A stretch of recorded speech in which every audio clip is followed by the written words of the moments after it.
Hi YouTube, it's Molly, and I'm not here for a weekly update. For the first time in a long time, I'm going to do a video about just something else weight loss surgery related. So let's talk about hair loss. Um, I have gotten this question a countless number of times in the past, like 14 months now. Um, so what you're going to hear is what you're going to hear from 90% of the people out there that you ask. Um, there shouldn't be that much that is a shocker here. The only thing that's different is my take on the reasons and the solutions. Um, but we'll get there eventually, and I'm probably going to be a little indirect about some of my opinions on that and just tell you to go read about it from a more reliable source than the chick on YouTube talking about weight loss surgery problems. So, anyways, to get to the point, as everybody will tell you, because it seems to be a common trend with overweight people, I guess, or just people in our community, not really sure, but I had very, very thick hair all of my life, and I liked it. It was nice. That being said, there are perks to having thinner hair. Um, I believe I started seeing hair loss around 4 months. I wouldn't quote me on that now. I would have to go back and watch my videos to be honest. But I think it was about 4 or 5 months.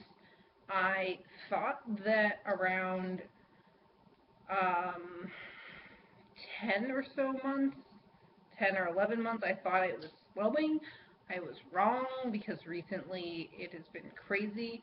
Um, Within the past 2 months, it's been like ridiculous.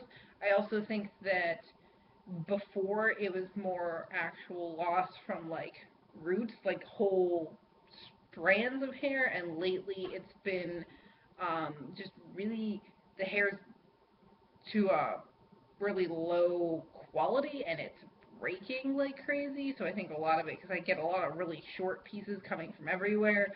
Um, Lately it's just been breaking a lot. But either way, it's um, really thin as to what I'm used to. I wouldn't say that it's really thin, just speaking generally about hair in people. Like, I don't feel like my hair is um, really thin. Like, you'll obviously walking around in society, you will see people with very, very thin hair, and I don't think that like I'm to that point. Um, I think I look average. Um, so I there's a few reasons I wanted to make this video. Um, oh, yeah, one of them. I figured it was a good video to debut the new the new do.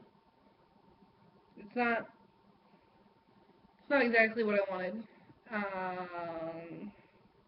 think I might go back and get some shorter layers in there, but I also had this done like right after work and just came home and decided to make this video. So it hasn't been washed or styled or anything, but it's gone. So I figured this would be a good video to debut the new hairdo. Um, okay, so common reasons for hair loss. Weight loss surgery. I'm going to leave it at that. Go read about causes of hair loss that are weight loss surgery related. Those are separate from stress, protein, fats, and water. Um, there are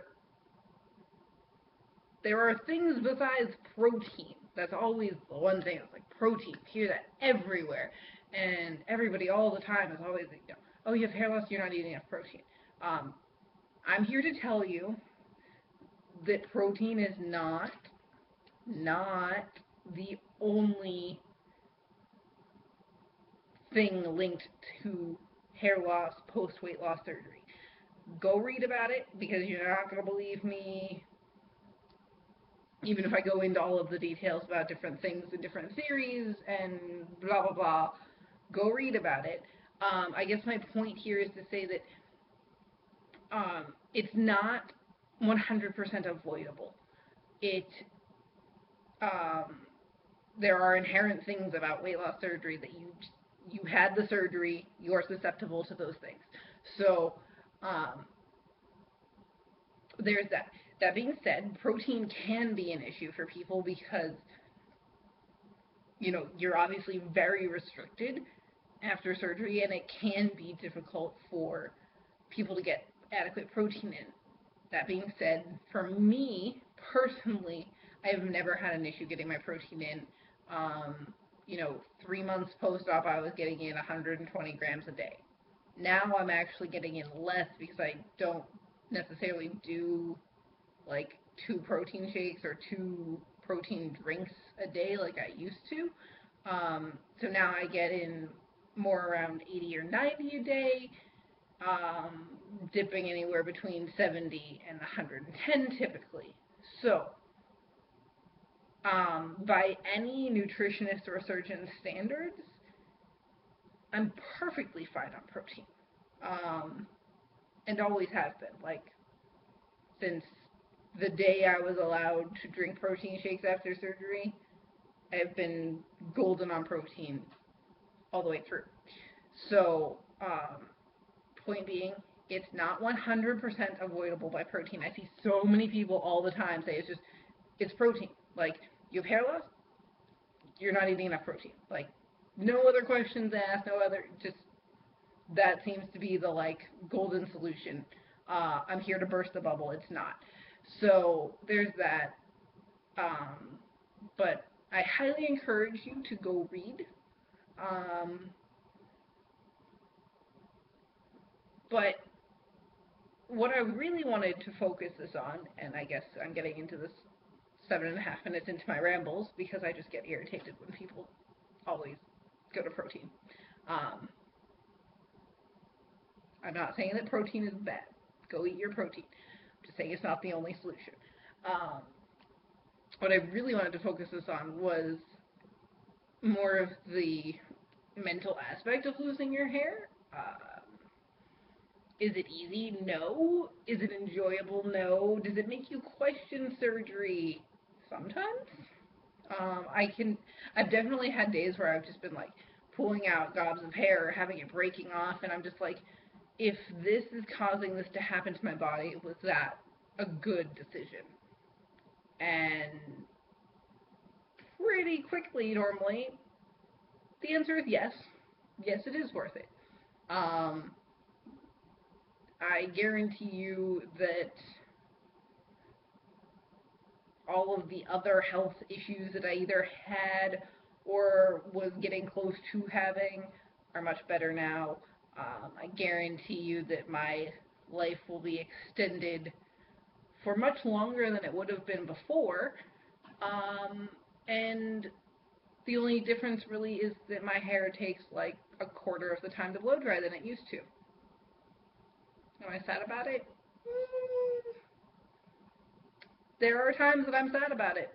And then I go take a shower, and it takes me like 3 minutes to blow dry my hair, and I'm just like, this is fabulous. Let's be honest. Like, that's normally what it takes for me to be happy with my hair. And it'll be even greater now that it's shorter. It was really bad, though. The ends were crazy breaky, and the lady cutting it was just like, what happened to your head? Like, she was kind of appalled by all of it.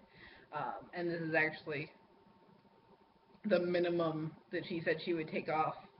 Like, I asked her to take off, like, essentially most of the really bad stuff, as I put it. And this was kind of the length that I had picked out, but I was actually surprised that she said this is, like, the minimum that she would have wanted to take anyways. I mean, I knew it was bad, but I think it looks a lot healthier. It feels a lot healthier. It's the common thing to do. Weight loss surgery, people, it happens. You eat your protein, you lose some hair, you cut some hair off, and it will grow back. Um,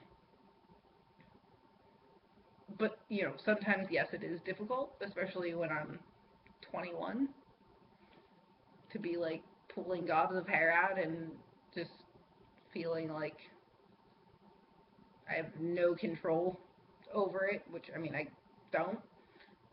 Besides my protein, which I get. So I do have control over that, but, not the solution. So,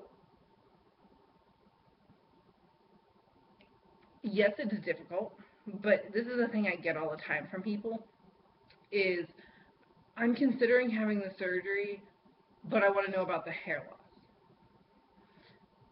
This is what, for anybody out there who's considering the surgery and is thinking about hair loss and excess skin, because that's the other thing that goes right along with this, I really think that people considering the surgery and who are concerned about hair and skin really need to think about why they're doing the surgery.